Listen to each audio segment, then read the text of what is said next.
أعوذ بالله من الشيطان الرجيم. بسم الله الرحمن الرحيم.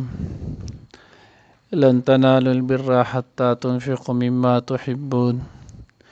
وما تنفقوا من شيء فإن الله به عليم. كل الطعام كان حلا لبني إسرائيل إلا ما حرم إسرائيل على نفسه من قبل أن تنزل التوراة قل فأتوا بالتوراة فاتلوها إن كنتم صادقين. فمن افترى على الله الكذب من بعد ذلك فأولئك هم الظالمون. نانی درس کے با انشاءاللہ العزیز سورة آل عمران پارہ نمبر 4 رکوع نمبر 10 آیات نمبر 92 93 94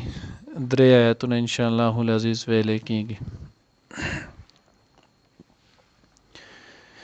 دلته الله جل جلاله فرمای لن تنالوا البر تاسو کامل نیکی نشئ حاصلولی حتی تنفقوا مما تحبون تر سوچ تاسو خرج کړی نه هغه څه چې کم تاسو ته خوښ دي. خپل خوښ شي چې نو هغه دې نه خرج کړی د الله په لار کې چې نه ورکړی هغه پورې کامل نیکی ته نشي رسیدي. خیال مو کړی نو سورۃ بقره کې آیات نمبر 267 کی آلتی اللہ جل جلالہ حکم یا ایها الذین آمنوا انفقوا من طیبات ما کسبتم ومما اخرجنا لکم من الارض. اے مومنانو تاسو چې نو هغه خرج کړئ هغه مال چې کم پاکیزه دی پاک شي چې نو هغه خرج کړئ. ولا تیمموا الخبیث منه تنفقون ولستم بآخذیه الا ان تغمضوا فیه. داسې شی مه خرج کوئ چې تاسو په خپل چنه نو هغه اغستون کې نه مگر دا چې تاسو په هغه کې سترګې پټې کړئ. نو الته د پاکیزه مال خرج کول د ردی او بیکاره مال د نه خرج کولو ترغیب ولو. دلته وس الله وی چې په دغه مال چې خرج کړي نو دی کې هم بیا هغه شیز خرج کړي چې کم د ټولو نستا ته زیات محبوب او د ټولو نتا ته چې نو زیات خوښ وي. زګه کله چې دغه محبوب شیز خرج کړي نو د دې په خرج کولو سره به فایده دا وشي چې په دې باندې بس تاسو ته چې نو هغه لکوټي دک تکلیف در ورسي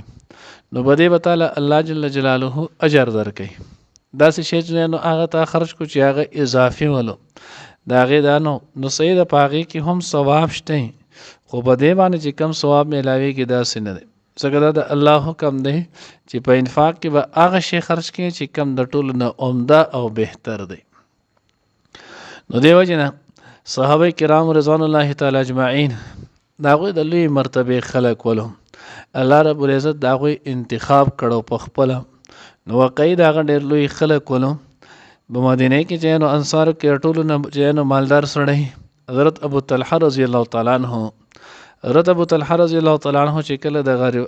چې نو د آیات واوریدلو نبی علیہ الصلوۃ والسلام قال رالو د الله رسوله زما چې مسجد نبوي ته دا کم مخامخ چې نو هغه باغ دی دغه باغ چې پاغه کې یو نوم کوی دی چې دغه نوم بیروحا دی زو خپل دغه بیروحا کوی سره دغه باغ چې نو دا الله د پاره وقف کوم. نبی رسول الله والسلام انتهایی خوشاله شولو. نبی رسول الله والسلام د خوشحالي الفاظ بخین بخین بخ بخ دا عرب چې نو هغه د خوشحالي په وخت کې چې نو هغه د لفظ استعمالي واه واه دا چې نو تر ډیره بهترین چې نو هغه صدقه وکړه زما رائے دا دی چې دا ته په خپل اقرباو باندې چې نو هغه تقسیم کی. وسوم کدا سو خیال کړئ غالبا چې نو هغه مدینه منوره کې 14 نمبر گیټ تر باندې چې کله سړی اوزي نو آلتی وسوم دغه کوی هغه حصہ چې نو هغه موجود ده او دغه باغ لګه حصہ چې نو هغه د صفادي کړي نور غیر چاپیره دغه ټول چې نو هغه مسجد نبوي کې راغله نه نو دغه ته حضور علیه الصلاۃ والسلام په خپل هم تشریف راوړلو آلتی بد الله پیغمبر چې نو هغه آرام کولو ډیر خپل چې نو هغه باغ او دا کوی هغه به هم ډیر زیات خپل خوږي نو صحابه چې واره د داوی د قشان جوړو. حضرت عمر رضی الله تعالی عنہ هغه یو وینځو انتهایی محبوبه و هغه رالو دا غي چې نو هغه ورکړل دغه شانتي بل صحابي بل صحابي بل. نو دا صحابه چې دی نو هغه کمال تقوا چې کم حکم براتلو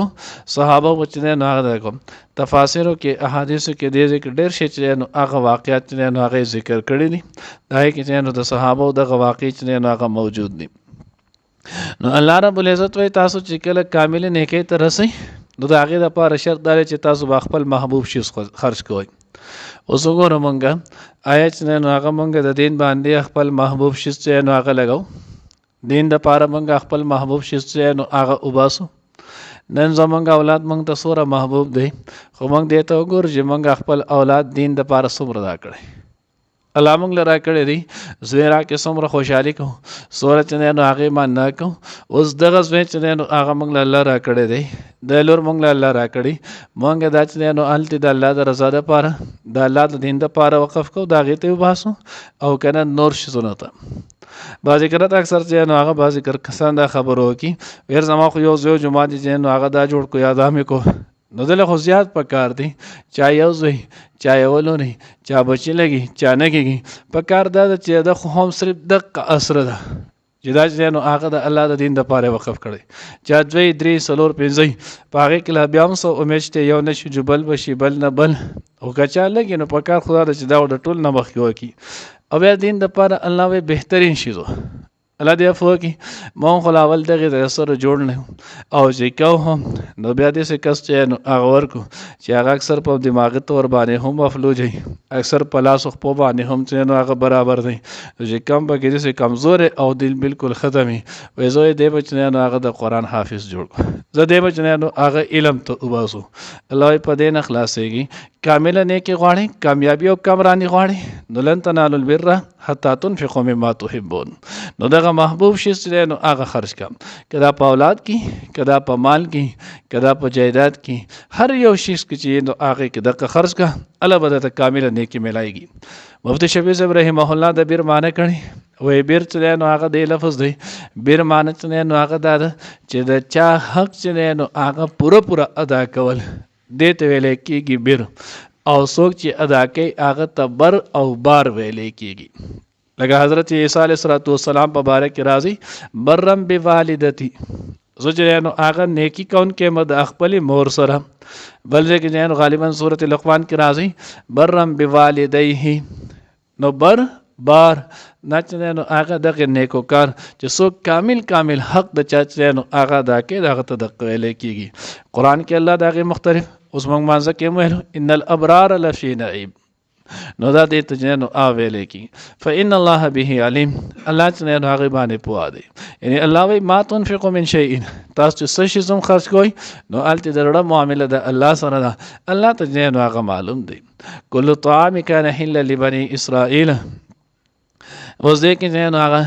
الله رب العزت د بني اسرائیل چې نو هغه یو غلط عقیده د هغوی د یوې غلطې پراپګنډۍ چې نو تردید کوي. بعضې روایتونو بعضې تفاسیرو لیکلي دي چې حضور علیه السلام باندې چې نو اعتراض یې وکړو. بعضې تفاسیرو چې نو هغه لیکلي چې حضور علیه السلام باندې نه بلکې دوی چې نو هغه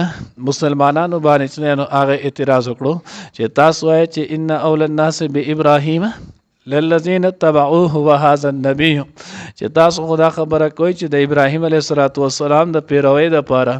د ټولو نه زیات حقدار چې نو هغه د پیغمبر دی او د دې پیغمبر متبعین دي. غالبا آیت نمبر 50 کې مخکې چې نو هغه تیر شوي ولو سورت ال عمران نو کال چې کله تیر شو دغه نو چې کله دغه خبره وشوله نو دی بیا چې نو هغه دغه وویلو آیات نمبر 68 چې نو هغه دی وهذا النبي والذین آمنوا نوې تاسو څنګه د ابراهیم علیه السلام پیروکار یی حالن کې ابراهیم علیه السلام دغه خو بچنه نو هغه د اوغ غوښه نه خوړله دا په هغه باندې حرام او تاسو د اوغ غوښه استعمالوئ. ابراهیم علیه السلام به د اوښې پی نه استعمالول تاسو هغه استعمالوئ. الله جل جلاله دا غوی د تردید دپاره دا آیات راولیږو کل طعام کان حلا لبني اسرائیل ټول خوراکونه د بني اسرائیلو دپاره چې نو حلال او جایزو الا ما حرم اسرائیل علی نفسه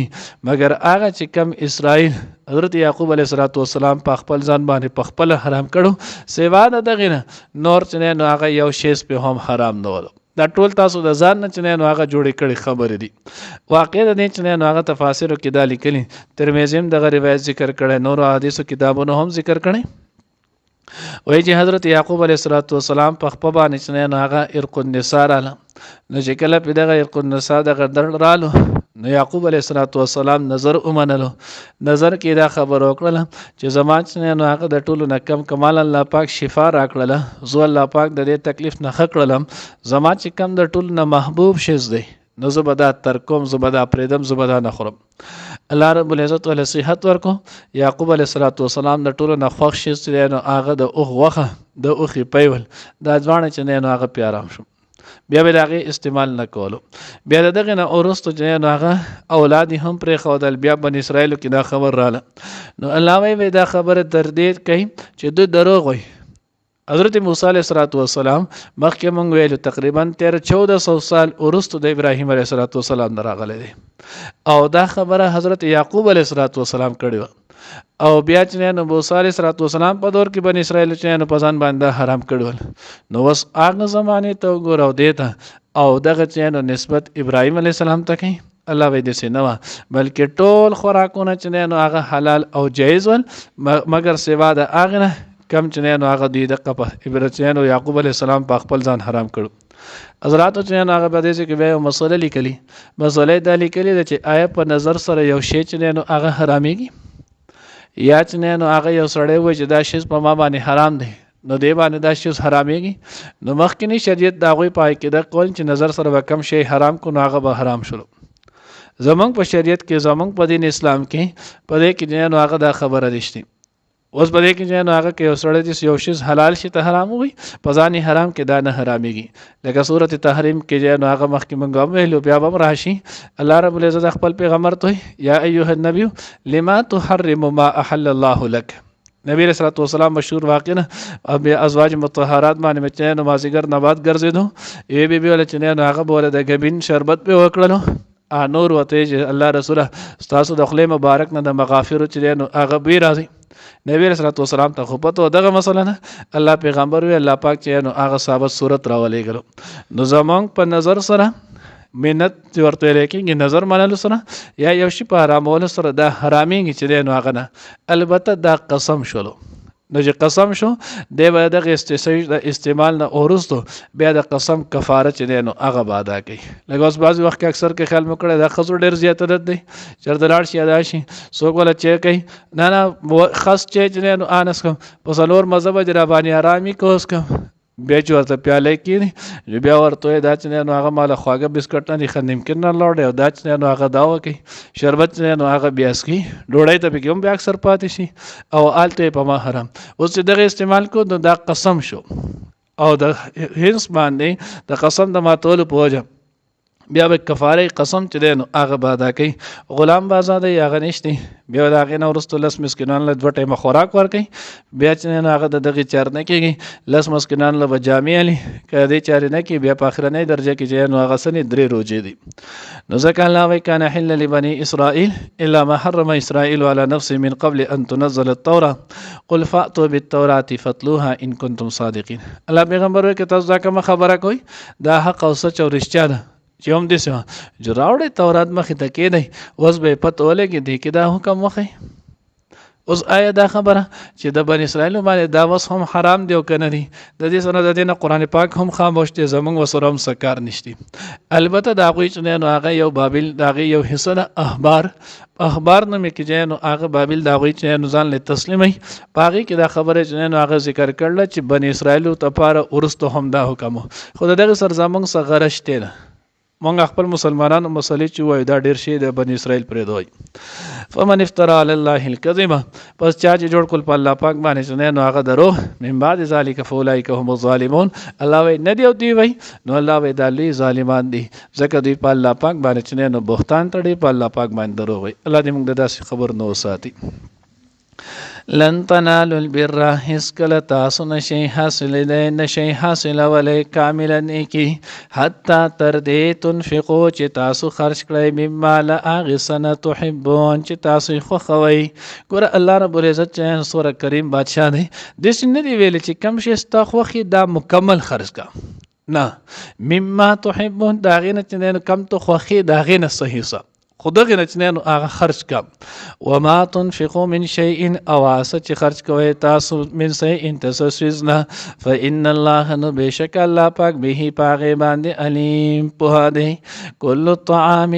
بشک ټول کل الطعام ټول خوراکونه کان حلن حلال لبني اسرائيل بني اسرائيل د پاره الا ما حرم اسرائيل مگر هغه چې کم حرام کړو اسرائيل يعقوب عليه السلام على نفسه په خپل ځان باندې من قبل ان تنزل التوراة مخکې د دینه چې نازل کړی شوی و تورات قل اوایا ورته فاتو بالتورات راوړی تورات لره فتلوها او بیا د هغې تلاوت وکړئ لولئ هغه ان کنتم صادقین که چېرې یئ تاسو رښتینی